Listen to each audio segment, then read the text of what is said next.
السلام علیکم۔ اللہ دیکھ رہا ہے۔ ایک دفعہ کا ذکر ہے، ایک گاؤں میں ایک شخص رہتا تھا، اس کا نام عبد الرحمن تھا۔ اس کے 3 بیٹے تھے، تینوں اپنے والد سے بہت محبت کرتے تھے۔ عبد الرحمن بھی اپنے بیٹوں سے بہت محبت کرتا تھا۔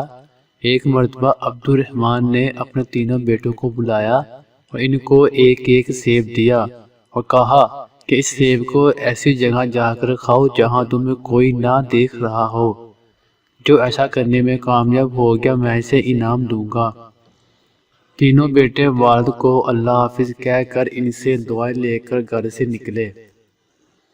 دوسرے دن عبد الرحمن نے پھر بیٹوں کو بلایا اور باری باری سب سے پوچھا۔ سب سے پہلے بڑے بیٹے عبداللہ سے پوچھا، کیا تم اس کو ایسی جگہ کھانے میں کامیاب ہوگے جہاں تمہیں کوئی نہ دیکھ رہا ہو؟ عبداللہ نے جواب دیا، الحمدللہ ابا جان، میں نے وہ سیب ایک درخت کے پیچھے جا کر کھایا، وہاں مجھے کوئی نہیں دیکھ رہا تھا۔ پھر عبد الرحمن نے اپنے دوسرے بیٹے سے پوچھا، یوسف تم بتاؤ تم نے کیا کیا؟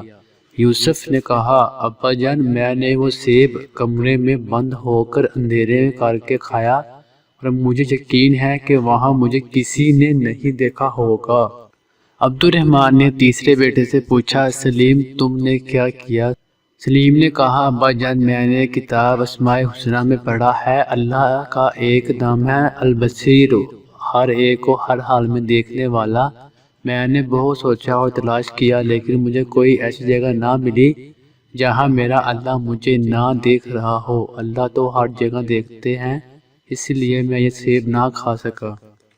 عبد الرحمن اپنے سب سے چھوٹے بیٹے کی عقل مندی پر بہت خوش ہوا اور اس کو انعام دیا۔ پھر عبد الرحمن نے اپنے بیٹوں سے کہا، میرے پیارے بیٹو، بے شک اللہ ہم سب کو ہر وقت ہر جگہ دیکھتا ہے، ہماری باتوں کو سنتا ہے اور وہ جو خیالات ہمارے دل میں آتے ہیں ان کو بھی جانتا ہے۔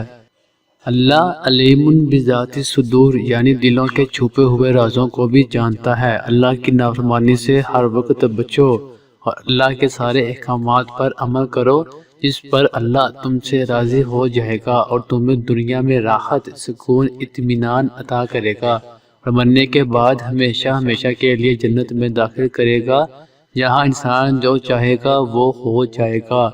انسان کے دل میں جو چاہت ہوگی وہ پوری ہو جائے گی۔ جنت میں ہم ایک پرندہ دیکھیں گے، اس کے کھانے کا جی چاہے گا تو فوراً بن کر پلیٹ میں آ جائے گا، پھر اس کی ہڈیوں پر اللہ دوبارہ گوشت اور پر اگا دے گا اور وہ اڑ جائے گا، تو وہاں جنت میں مزے ہی مزے ہوں گے۔